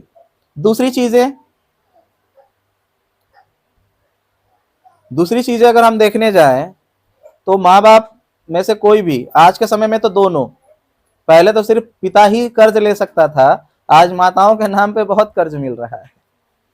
तो अब ये दोनों क्या करते हैं? दोनों कहीं ना कहीं से कर्ज उठा लेते हैं, और जैसे ही कर्जदार द्वार पे आता है, जैसे अगर वो बैंक से लिए हैं तो बैंक से, किसी व्यक्ति से लिए हैं तो व्यक्ति से, अगर गेट पे आता है तो अपने बच्चे को भेज देते हैं, जाओ बोल देना मम्मी पापा घर पे नहीं। झूठ बोलना भी बचपन से हम ही सिखा रहे हैं, लेकिन जैसे ही वो बड़ा होता है तो हम इल्जाम लगा देते हैं कि पता नहीं कहाँ से सीख लिया है। अब जैसे ही हम ही कभी बदमाशी करते थे छोटा में, तो मेरी मम्मी बोलती थी मेरा बेटा तो सही है, ये फलानवा का बेटवा लोग बिगाड़ दिया है। अब नाम लेके नहीं बोलती थी कि उसका बेटवा बिगाड़ दिया है, फलानवा का बेटा बिगाड़ दिया है। तो हम मोहल्ले में तो मेरा 10 ही घर है, हम 10 घर में जाते थे, और 10 घर की माताएं यही कहे कि मेरा बेटा सही है, फलानवा का बेटा बिगाड़ दिया है। अब उस समय से लेकर के अभी तक पिछले 5-6 महीना से मैं लगभग 100 से ऊपर गांव में यह सवाल कर चुका हूं, महिलाओं से और पुरुषों से भी, कि आखिर में वो फलानवा का बेटा कौन है जो आपके बच्चे को बिगाड़ रहा है? हा? कौन बिगाड़ रहा है? अपने ऊपर तो कोई इल्जाम लेगा नहीं ना, क्योंकि बुद्ध कह रहे हैं कि अहंकार, जो अहंकारी व्यक्ति होता है वो दुख का कारण दूसरे को मानता है, स्वयं को नहीं मानता, क्योंकि अहंकार अपने तरफ देखने ही नहीं देता है कि गलतियां मेरे से शुरू हुई है। अब नशा ये कर रहा है और इसे देख करके बच्चा बड़ा हुआ और बड़ा होकर के जब नशा करने लग जाता है तो माँ बाप क्या कहते हैं, अरे फलानवा का संगति में बिगड़ गया है, फलानवा का बेटा लोग बिगाड़ दिया है। झूठ बोलने लगता है तो बोलते हैं फलानवा का बेटा बिगाड़ दिया है। मीन्स हर चीज का आरोप किस पे लग जाता है, फलानवा का। मैथ स्कूल में जब तक पढ़े तो मुझे एक्स का मायने समझ में नहीं आया, और यहाँ फलानवा का बेटा आज तक का पकड़ में नहीं आया है, ये फलानवा का बेटा है को। तो ये चीजें एक दूसरे पे आरोप प्रत्यारोप करने का काम हम करते रहते हैं। झूठ बोलना, नशा करना, ये सारी चीजें हम सिखा रहे हैं। और यहां तक कि एक गांव में मैं जब गया तो वहां पे हुआ क्या कि एक माँ ने मुझे कहा, एक उस गांव की माता ने, कि मेरा बेटा जब बदमाशी करता है तो इसे मैं जब मारती हूँ तो ये बोलता है कि ठीक करता है, पापा तुम्हारे साथ ठीक करते हैं। हमने बोला ऐसा क्यों कहता है? तो उसने कहा कि जब भी मेरे हस्बैंड आते हैं दारू और गांजा पी करके, तो मैं जब विरोध करती हूँ तो वो मुझे चप्पल जूता से मारते हैं, और जब मारते हैं तो ये बच्चा देखता है मुझे मार खाते हुए, और जिस दिन ये जब बदमाशी करता है और मैं इसे मारती हूँ तो कहता है कि ठीक है करते हैं तुम्हारे साथ पाप। ये है नैतिकता। मीन्स प्रेम करना है बंद कमरे में और हल्ला करना है, झगड़ा करना है खुलेआम। इसका प्रभाव किस पे पड़ता है? बच्चों के ऊपर पड़ता है। वो बचपन से ही मेंटली डिस्टर्ब होना शुरू कर देते हैं, झूठ बोलना, चोरी करना, नशा चीजें, और उन्हें बचपन से ही सिखाया जा रहा है कि कुछ भी पाना है, मीन्स कैसे भी करके तुम्हें फर्स्ट आना, चाहे तुम चोरी करके ही क्यों ना आओ, लेकिन तुम्हें फर्स्ट आना है। इसीलिए आज के समय में बच्चे क्या कर रहे हैं, पढ़ते कम है और चीट ज्यादा लेकर के जाते हैं, एग्जामिनेशन में ले जा रहे हैं। और इस तरीके से हम अपनी नैतिकता को बच्चों में डाल रहे हैं। अब अभी अभी मैं सिंगरौली मध्य प्रदेश में था, तो एक अम्बेडकरवादी घर में गया, घर के ऊपर भी नीला झंडा, और उसने जो तौली भी पहन रखा था तो नीला झंडा वाला था, नीला तौली ही पहना था। उन्हीं के घर में कार्यक्रम था। अब मैं गया तो महिलाओं को जैसे ही समझाना शुरू किया, महिलाओं ने रोक दिया मुझसे, कहते हैं पहले ही लोगों को समझाइए, पहले ही लोगों को समझाइए। हम बोले क्या हुआ? तो ये जय भीम बोलते हैं और डेली दारू पी के आते हैं। तो मैंने बोला गलत क्या है? मैंने कहा इसमें गलत क्या है, दारू पीते हैं तो? अब ऐसे जय भीम बोलने में ताकत नहीं लगता है, और जब दारू पी लेते हैं तब ज्यादा जोर से जय भीम बोल पाते हैं, तो इसमें गलत कहाँ कुछ? पीने दीजिए और जोर जोर से जय जय जय भीम बोलेंगे और उससे परिवर्तन आ जाएगा। जय भीम बोलने से, नैतिकता पालन करने से थोड़ी परिवर्तन आएगा। वो तो झंडा लगा देंगे, नीला झंडा, पंचशील झंडा लगा देंगे, नमो बुद्धाय बोल देंगे, इससे परिवर्तन आ जाएगा, है कि नहीं? दारू पीने छोड़ना थोड़ी है, वो सारे काम करने हैं जो हम पहले करते थे, है कि नहीं तुलसी जी? हमें कुछ छोड़ना थोड़ी है। बौद्ध, हम मीन्स बुद्ध के मार्ग पे जाना है तो क्या करना है? हम बौद्धिस्ट कैसे कहलाएंगे? सफेद कुर्ता पहन लेंगे, मीन्स बौद्धिस्टों में सफेद कपड़ों का चलन है। फिर महिलाएं होंगी तो पंचशील वाला साड़ी पहन लेंगी। फिर गाड़ी के सामने पंचशील और एक तरफ नीला झंडा भी लगा रहेगा, गाड़ी के अंदर मूर्ति की जगह पे बुद्ध की मूर्ति रहेगी, और हम लोग नमो बुद्धाय और जय भीम बोलेंगे। बस हो गया परिवर्तन, है ना? हो जाएगा ना परिवर्तन?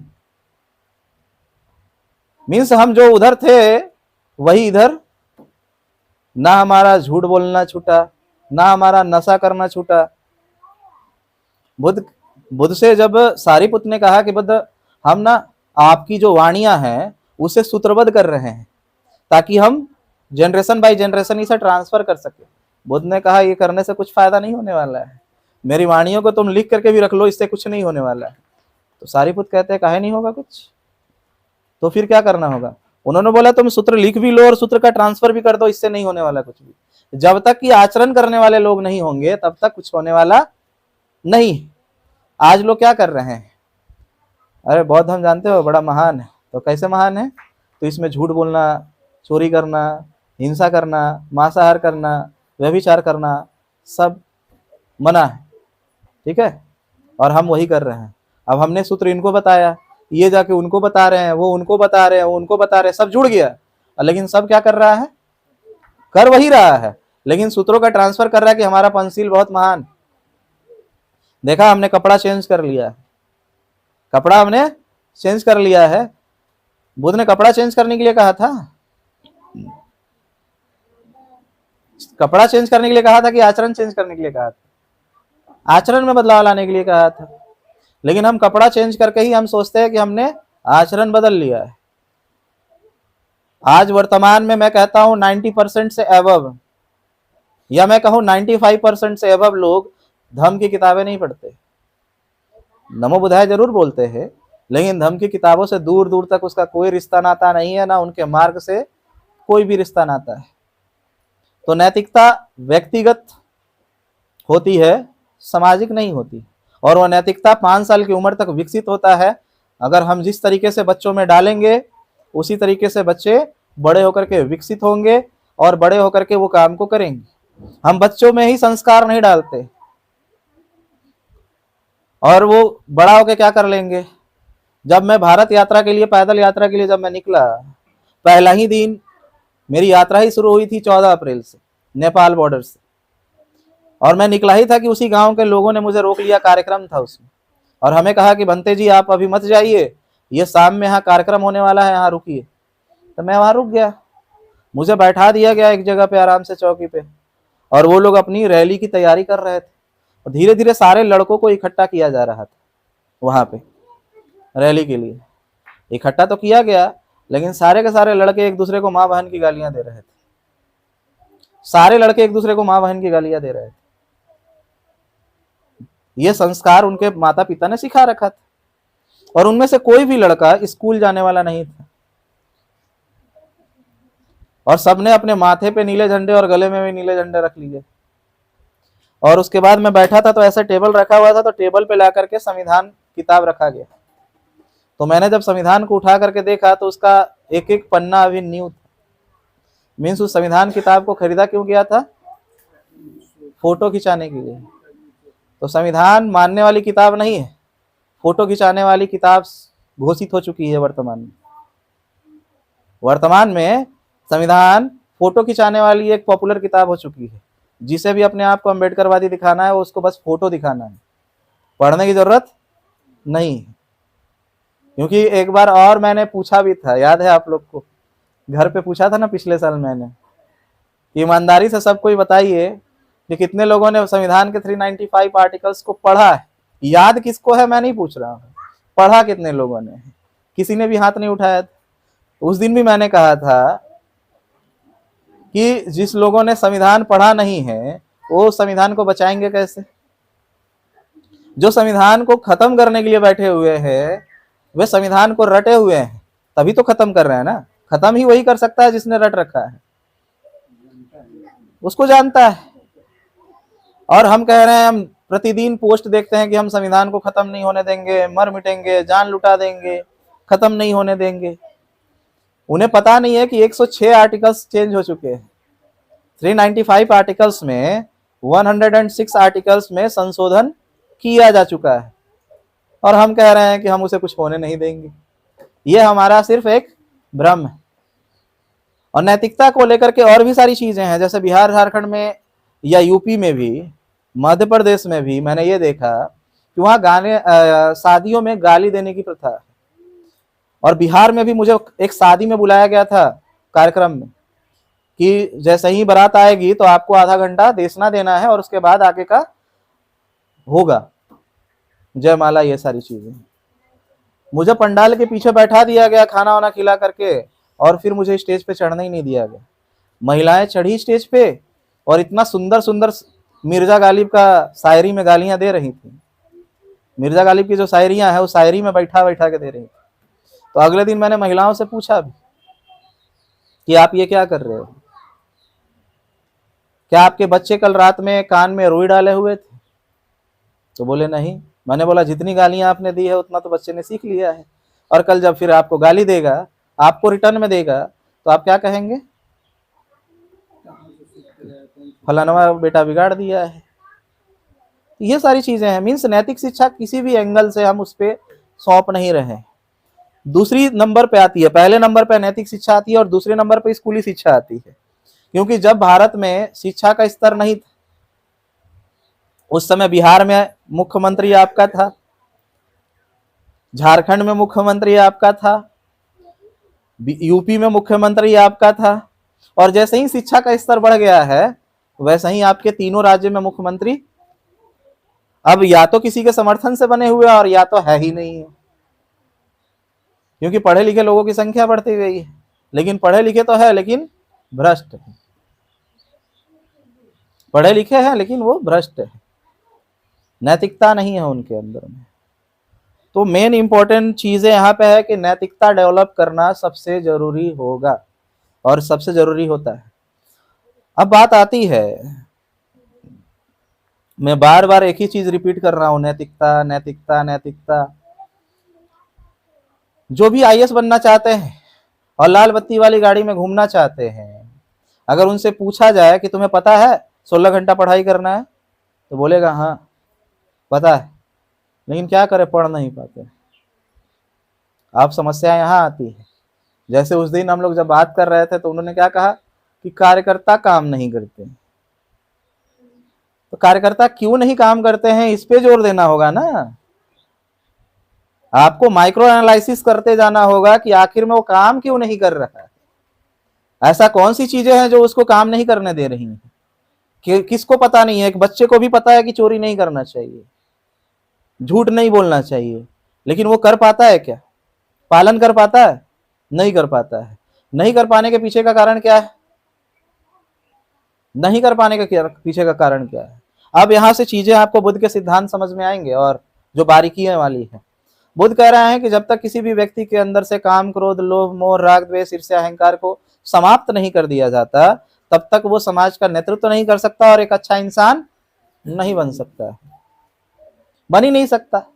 आपके लोग आगे जाएंगे काम करने या जीवन के ही उद्देश्य में आगे बढ़ते हैं, या फिर सामाजिक तौर पे आगे बढ़ते हैं, धार्मिक तौर पे, राजनीतिक तौर पे आगे बढ़ते हैं, तो उनके जीवन में ना तो अगर पुरुष है तो उसके जीवन में महिला, और अगर महिला है तो उसके जीवन में पुरुष का प्रवेश होता है और उसकी उद्देश्य की धज्जियां उड़ जाती है।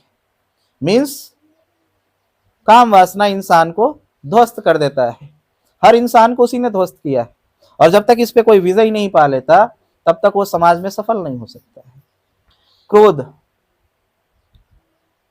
क्रोध के कारण हम लोग एक सही निर्णय नहीं ले सकते। बुद्ध कहते हैं कि कोई भी व्यक्ति जो क्रोधित होता है, वो जिसका चित्त शांत नहीं होता, वो कभी भी सही निर्णय नहीं ले सकता।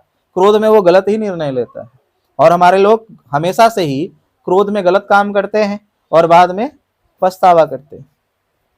लोभ जब तक खत्म नहीं हो तो हमारे लोग जैसे ऊपर बढ़ते हैं, थोड़ा सा चेहरा चमका, आए संगठन में और चेहरा चमका और देखते हैं कि पीछे थोड़ा लोग आ गए हैं, तो बस चले किसी पार्टी को वोट बेचने के लिए, चले किसी नेता से, बड़े नेता से मिलने के लिए कि देखिए हमारे पीछे इतना कैंडिडेट है, इतना वोट है, कितना रेट लगाइएगा। तो रेट लगाने चले जाते हैं। लोभ, पद का, पैसे का, प्रतिष्ठा का लोभ, ईर्ष्या। बस कई लोग ऐसे हैं कि बस शिवली जी ने चुनाव में खड़ा हुए हैं और इनसे कोई ईर्ष्या कर रहा है तो कहेगा अच्छा ये चुनाव में खड़ा हो रहा है, जीतने नहीं देंगे, जमीन बेच देंगे लेकिन जीतने नहीं देंगे।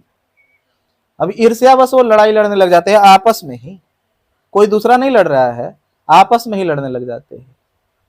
ईर्ष्या बस, कोई अहंकार बस।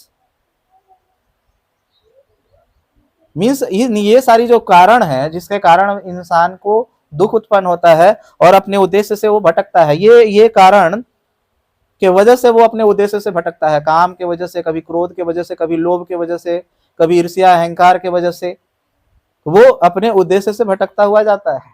आज अगर समाज अगर भटका है, इसी कारण से भटका हुआ।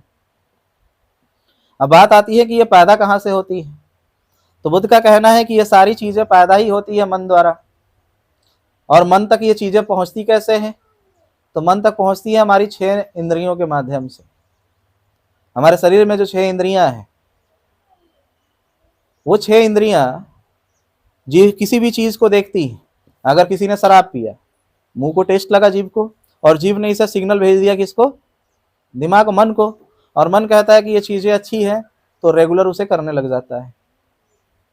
मीन्स मन विषय वस्तुओं में आसक्ति जोड़ना शुरू कर देता है, और अधिकतर उन्हीं चीजों में जोड़ता है जो चीजें गलत। पढ़ने बैठते हैं तो मोबाइल में थोड़ा सा रील्स देख लेते हैं, इंस्टाग्राम के रील्स देख लेते हैं, यूट्यूब देख लेते हैं, और कब 4 घंटा पार हो जाता है पता नहीं चलता है। मीन्स जब जब हम पढ़ने बैठते हैं तब तब वो सारी चीजें डिस्टर्ब करती है, वो सारी चीजें हमें वहीं डिस्टर्ब करना शुरू करती है।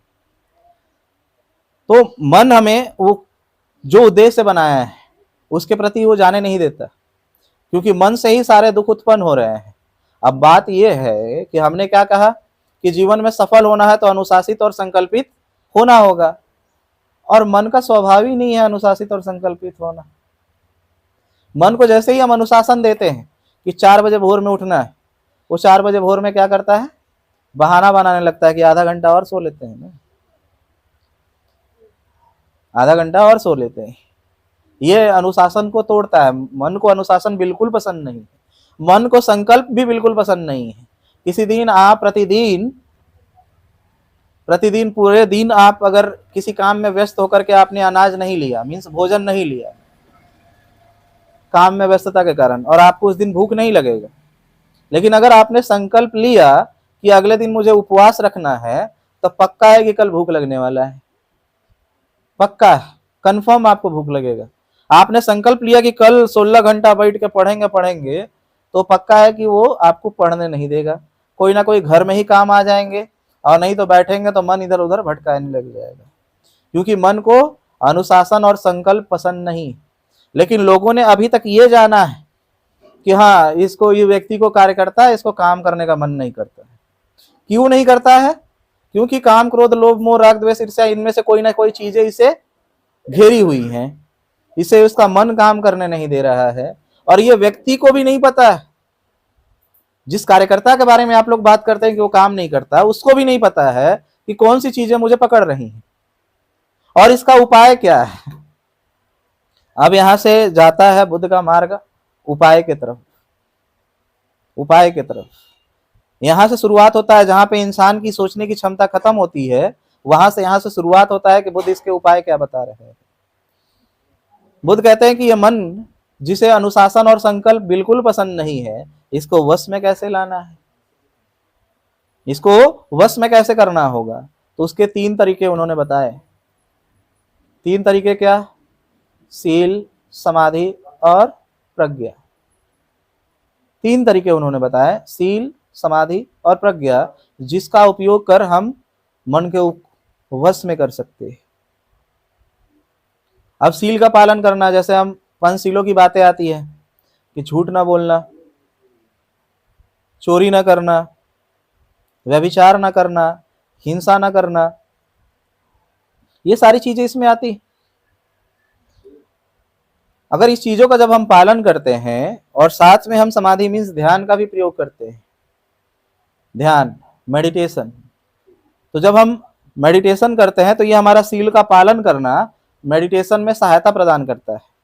क्यों? क्योंकि यहाँ पे भी अब पावर की ही बात आएंगी। अभी तक हमने बाहर जगत के पावर की बात की, अब अंतर जगत की पावर की बात करते हैं। अब हम ये सारी चीजों का पालन करने क्यों कहा जा रहा है? व्यभिचार करने का मतलब सिर्फ ये नहीं होता है कि बलात्कार करना। व्यभिचार का मतलब होता है फिजिकल रिलेशनशिप। मीन्स सबसे ज्यादा ऊर्जा किसमें खत्म होती है? फिजिकल रिलेशनशिप में सबसे ज्यादा ऊर्जाएं इसमें से नष्ट होती है। इस चीज को रोकने के लिए बुद्ध कह रहे हैं, क्योंकि जानवरों में और इंसानों में क्या अंतर है कि जानवर साल में किसी खास समय में किसी खास सिर्फ प्रजनन के लिए मीन्स संतति उत्पत्ति के लिए प्रजनन करते हैं, और इंसान एंजॉयमेंट के लिए प्रजनन करता है प्रतिदिन, और जिससे कि वो ऊर्जा का क्षय कर रहा है। और अगर हमें मन से जीतना है तो मन से अगर जीतना है तो हमारे पास ऊर्जा का रहना बहुत ही ज्यादा महत्वपूर्ण है, क्योंकि ध्यान में हम तभी प्रवेश कर सकते हैं और ध्यान में विजयी हो सकते हैं जब हम ऊर्जा को चारों ओरों से रोक देंगे और फिर उस ऊर्जा का प्रयोग हम मन से लड़ने में, मीन्स मन से जीतने में लगाना होता है। तो हम जैसे ही सीलों का पालन करते हैं हमारे पास ऊर्जा एकत्रित होती है और फिर हम उसे ध्यान में लगाते हैं, मेडिटेशन। और मेडिटेशन करने से क्या होता है कि हमारे अंदर प्रज्ञा जागृत होती है। प्रज्ञा 3 ज्ञानों से मिलकर के बनी होती है। एक जो हम सुना हुआ ज्ञान, जैसे आप अभी सुन रहे हैं। दूसरा, आपने किताबों में धम्म को पढ़ा होगा। तीसरा, जो हम अपने से अनुभव, स्वतः अनुभव करते हैं। ये 3 प्रकार के ज्ञान मिलकर के प्रज्ञा बनती है। फिर जैसे प्रज्ञा जागृत होती है, ज्ञान बढ़ता है, उतना ही ज्यादा हम सीलों का अच्छे से पालन कर पाते हैं और फिर उतना ही ज्यादा हम अच्छे से ध्यान की ऊंचाइयों पे जा पाते हैं। अब माइंड को समझना होगा, क्योंकि जो जिससे हम लड़ाई लड़ रहे हैं, जिससे हमें जीतना है, उसकी ताकत क्या है? उसकी ताकत यही है, उसकी ताकत यही है कि वो 45 मिनट ही किसी चीज पे फोकस करने देता है। 45 मिनट के बाद वो ताकत, वो फोकस नहीं करने देता। वो हमें बच्चों की भांति छोड़ देता है कि 45 मिनट तुम्हें दे रहे हैं, तुम्हें जो करना है कर लो। 45 मिनट बाद हम तुमको वो करने नहीं देंगे जो तुम चाहते हो। समझ में आ रहा? इसीलिए पूरी दुनिया में कॉलेज और यूनिवर्सिटीज में 45 मिनट के ही पीरियड्स होते हैं, 45 मिनट का ही क्लास होता है पूरी दुनिया भर में। 45 मिनट के बाद दिमाग फोकस करना बंद कर देता है। इसीलिए फिर teacher change, class change 45 minute के बाद। तो 45 मिनट माइंड की कैपेसिटी है। इस 45 मिनट को हमें क्रॉस जब तक नहीं करेंगे तब तक विजयी मन के ऊपर कंट्रोल नहीं पा पाएंगे। अब जब तक 45 मिनट के ऊपर नहीं जाएंगे तब तक हम अनुशासित और संकल्पित भी नहीं हो सकते हैं। तो बुद्ध ने इसके लिए सम्यक ध्यान का बताया कि सम्यक ध्यान अगर आप करते हो तो मन के ऊपर में विजयी पा सकते हो। 45 मिनट के ऊपर क्रॉस करोगे तो आपको शुरुआत में आपको ध्यान करना है और वो ध्यान चेक करना है कि आप कितने देर तक कर सकते हो। अगर 10 मिनट कर सकते हो, 15 मिनट, 20 मिनट कर सकते हैं। अगर आपकी कैपेसिटी 20 मिनट की है तो प्रतिदिन आपको 20 मिनट करना है और हर सप्ताह के बाद 5 मिनट बढ़ाते हुए जाना है, मीन्स उसमें ऐड करते हुए जाना है। और जब आप 60 मिनट तक पहुंच जाएंगे तो आप खुद जान पाएंगे और खुद देख पाएंगे, प्रत्यक्ष अनुभव कर पाएंगे कि आप कुछ भी ठान रहे हो, संकल्प ले रहे हो, वो पूरा हो रहा है। आपने कह दिया कि नहीं मुझे 8 घंटा आज पढ़ना है, तो 8 घंटा मन बैठने दे देगा, पढ़ने के लिए बैठने दे देगा। लेकिन आपको 1 घंटे तक, मीन 60 मिनट तक उसको लेकर के जाना है और उस 60 मिनट तक ले जाना बहुत कठिन है। 5-5 मिनट बढ़ाना है। अगर आपने सीधे उसे बढ़ाने की कोशिश की, 2 दिन ध्यान किए और ऐसा अंदर से भाव उठेगा अंदर से कि चलो ना 2 दिन के बाद 5 मिनट बढ़ा देते हैं, तेज बनने की कोशिश, ओवर कॉन्फिडेंस। और हम एक ही 2-3 दिन के बाद हम क्या करेंगे, 5 मिनट बढ़ा देंगे और फिर कुछ दिन के बाद फिर 2-3 दिन के बाद 5 मिनट बढ़ा देंगे और कर ही नहीं पाएंगे, वो तोड़वा देगा।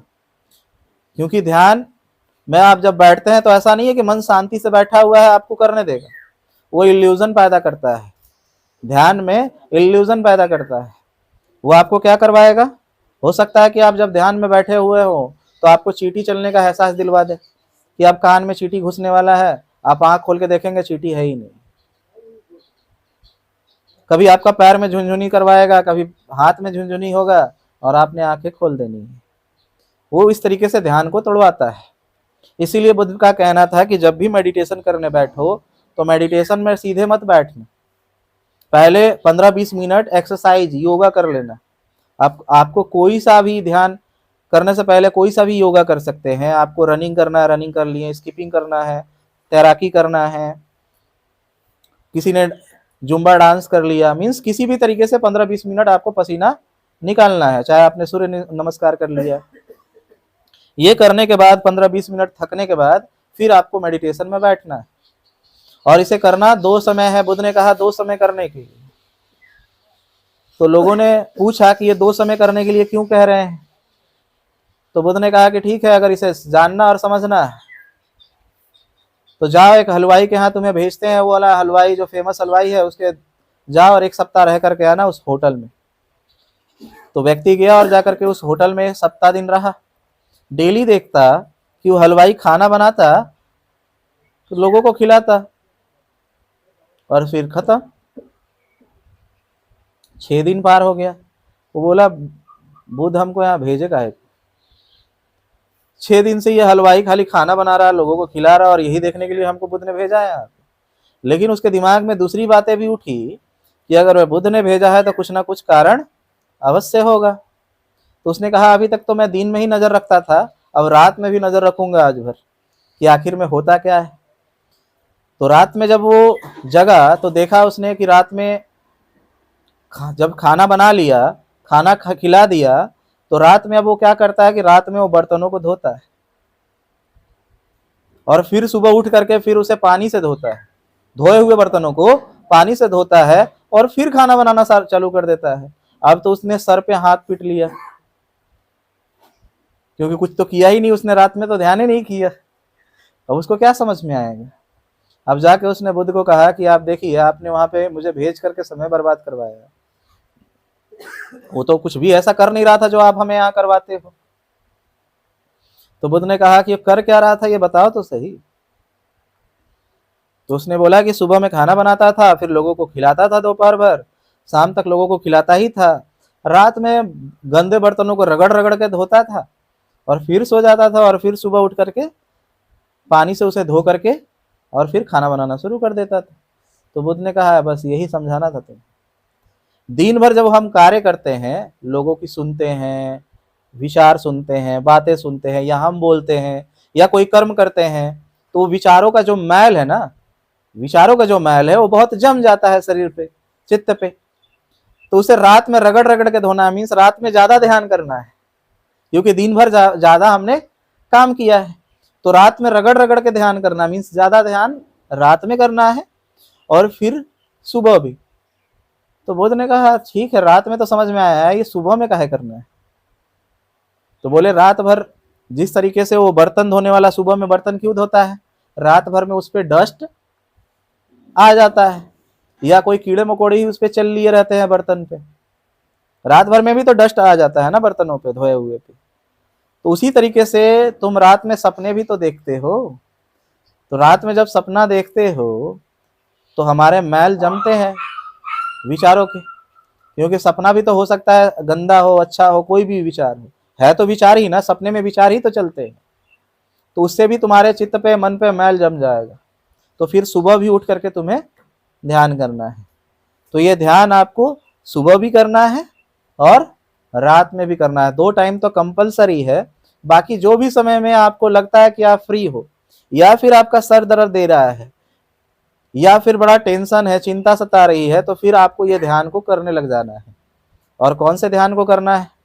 इस ध्यान का नाम ही है आनापानसति योग ध्यान, जिसे बुद्ध ने कराया।